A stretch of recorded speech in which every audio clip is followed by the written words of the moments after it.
It's nice to know that if you need to create a chart in an instant, you can. That is, if you don't mind the defaults Word uses when formatting your chart. If you have the extra time, well, you really do have full control over every aspect of the chart. You can adjust titles and legends, data labels and axes, grid lines and colors, and the list goes on. We'll explore many of the most popular options people like to make use of when making modifications to the appearance of their charts now. So I'm still working on my annual report on revenues 2. If you started at the beginning of this chapter, you might have revenues 1 here. Now if you're skipping to this lesson, no problem. Go to your Office button, click Open, navigate to the Lesson 10 folder of your exercise files, and click Annual Report on Revenues 3, then Open, and you're caught up with us. Okay. We're going to begin by changing the chart type, and then we'll choose from a number of preset layouts and styles, and then after that we're going to go deeper into each of the elements. So let's start with simply changing our chart type. First thing we need to do is click anywhere in the chart to select it. When we see the border, we know this is selected. Next, you'll notice Chart Tools is kind of highlighted up here on my title bar. We're going to go to the Design tab. And under Design tab, way over here on the left, you'll see we have a type group, and we'll click Change Chart Type. So our currently selected type is this one here, 3D clustered, under the column type. If we wanted to choose a line, we could, and you can see right now the fourth one is selected for me under the line heading. We've got pie, we've got area. I'm skipping over bar for a reason because we're going to come back to it. Let's go up to bar, and you can see it's really the same as column, but it's horizontally laid out. Now, bar right now has a number of options as well, like a clustered bar. There's stacked, 100% stacked. We've got 3D columns like we had before, but on their side we call this clustered bar in 3D. And we've got some other ones including cylinders at the end here. But let's keep it simple. We'll choose the first one here under bar. Make sure it's selected before you click OK. So that's a totally different look, but it is the same data, a different way of showing it. All right, now let's choose a different layout. And what we're going to do is go up here to our Chart Layouts group, and you can see there's 3 shown right here. We see a small thumbnail or preview of those layouts, and you can see some of them have what looks like a legend underneath and some lines. Looks like some of them have some labels. Let's see all of our choices by clicking this drop down. There's 10 to choose from. And I'm looking at these thinking I'd like to have a legend maybe at the bottom. So I'm going to go over here to the third one on the list. Let's click on it. And you can see that changes my look quite nicely. Down below, I now know what those colors represent. They're Q4, 3, 2, and 1. I've got some vertical lines here to help me read the values of these bars. And then I have numbers across the bottom, some labels. Also, I've got services and sales on the left-hand side, some other labels that I might want to modify a little bit later on. All right, now let's change the style up a little bit. So we've got our type. We've got our look or our layout. Now let's play around with the styles a little bit.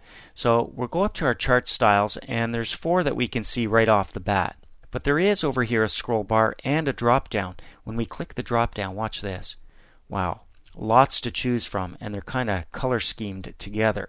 The one that's selected right now is at the top here of our 4th column, and you can see we've got some different looks down below. And I kind of like this one down here. Looks like it's going to be, style 28. It's got a bit of a shadow to it, and it looks like a curve to the bar. So when we click that, we get to see what that looks like. And that's awesome. So you could spend a little more time if you wanted to clicking on some of those other choices to see what they look like until you get the one you want. I'm going to stick with style 28 here. Looks kind of neat. And continue making some further changes. Starting with this chart title. Now this chart title doesn't make sense. It just says chart title. I'm going to double click to get inside, and I'm going to highlight the words chart and title by clicking and dragging over them, and I'm going to type in a title that makes more sense. Eat cake revenue. That makes more sense. Now I'm going to click outside of that title but stay inside my chart so I don't deselect it. And that's just changing the text. Now if I want to change where it's located, I can do that too. So you'll notice that we've got a number of tabs under Chart Tools up here. We've got Design currently selected. We've also got Layout, and we've got Format. All right, let's go to the Layout tab here. And you can see I've got a label section, and the first one is chart title. So when I click that, you'll see I've got some options. Centered overlay title. I wonder what that looks like. Well, let's click it. Okay, so it's centered just like it was before, but now it's kind of laying over the data in my chart. I'll go back up to chart title, and I'll change that back to above. That's really where I want it to be. Okay, so some options for where our chart title shows up. Let's go up now to our Axes Titles button, give that a click, and you can see it's broken down into two sections, primary, horizontal, and we've also got one for the vertical. If I go over to primary horizontal axis, you can see that currently I don't have an actual title for my axes, and I think it would make sense if we did have one down there, because all I see is a bunch of numbers. I don't really know what they represent. So I'm going to choose title below axes, and it just says axes title down here. So I'm going to click inside, and then I'm going to highlight axes title by clicking and dragging over it, and let's type in the following: millions space USD, so US dollars. And I'll click outside that title now, but stay inside the chart area. That's going to help people understand my chart a little bit better. Okay, this legend down below right now, which has Q4, 3, 2, and 1 on it, can be adjusted as well. Let's go up to the legend button. Give it a click, and you can see we have some options to show it in different locations, like at the right, top, over on the left. At the bottom is where it is right now, but we could put it to the right and have it overlay, or on the left. I'm going to choose this one here, overlay legend at right. Let's give it a click, and that's okay. It's actually not interfering with my bars, but it's on top of my chart. That creates a little more height for my chart because I don't have that showing up across the bottom. Okay, how about data labels? We have some neat options for the data. Right now there are no labels for my data, and if I wanted to, one of the cool things is put the actual numbers for each of those bars that we see in our chart and have them show up somewhere, like inside the bar or outside the bar. I like this one here, inside end. Give that one a click and look what happens. The actual values show up inside at the end of each bar. So that again helps people understand my chart and get accurate data from it. Okay. If we wanted to, we could display the table that gives us these numbers. It's called a data table. And if we go up here to the data table button and click it, you can see that none is currently showing. If I show the data table, we'll click that, you can see what happens. I see the actual figures down here. It eats up a lot of my space, and my chart becomes very tiny here and crowded. Makes no sense to have a data table when we are showing the data right on the bars itself. So let's go back up to data table, and we'll choose none. There, that makes more sense. Alright, how about the axes? We can do labeling with our axes as well. We've got an axes group for axes and grid lines. We'll click on axes, and again we've got primary horizontal and vertical axes to play around with. And let's go over to our horizontal one here. We'll cross over to the right. You can see it's showing the default axes. Let's see what happens when we say show axes in millions and give it a click. Well, that makes no sense. You can see how we don't need the whole number. The way we were showing it is fine as long as we know that that's millions US dollars. So we'll go back up to our axes button, go back to primary, and let's go back to show default. That looks better. Okay. If we wanted to, we could do it without any labeling at all. That might make sense. Try that. Primary horizontal and choose none. We don't really need it when we're showing it inside the bar, but I kind of like it. So I'm just going to undo that, hold down Control and press Z or Z on the keyboard, and there we get it back.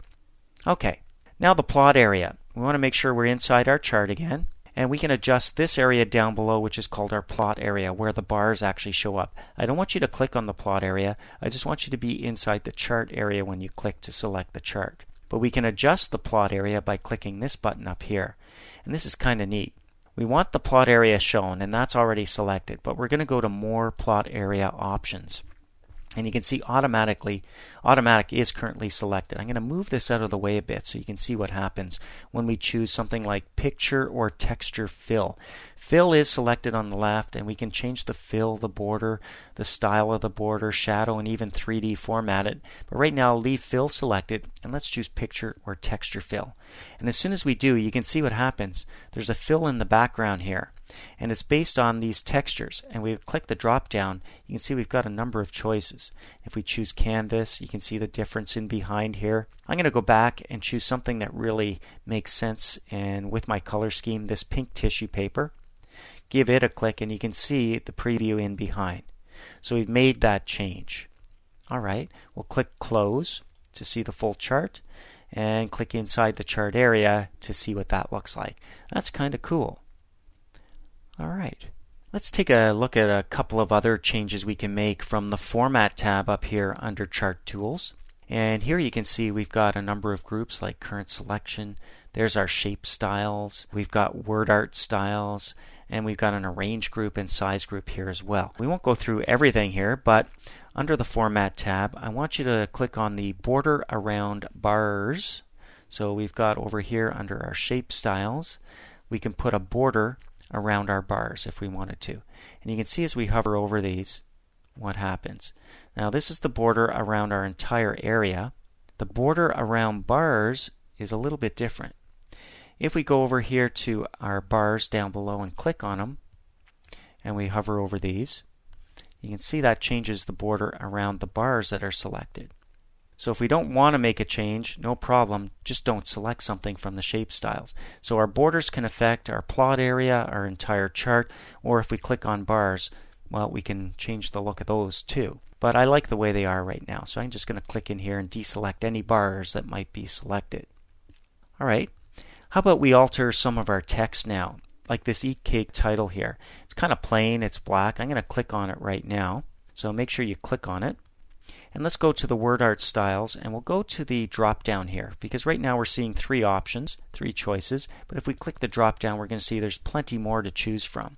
And why don't we go down to one that's got a kind of a look and a feel that's going to work with our current chart. So I kind of like this one over here, this purple one. And you can see a real time or a live preview in the background. How about the one above it? No, a little too hard to read. So let's go with this purple one right here. We'll click it. It's got a gradient fill and a bit of a shadow. Deselect that to see what it's going to look like. And that's kind of neat. Okay. So let's click outside our chart just to deselect it to see what our finished product looks like. Wow, what a difference you can make if you have a little extra time. Now, have some fun experimenting with these chart tools and see what you can come up with.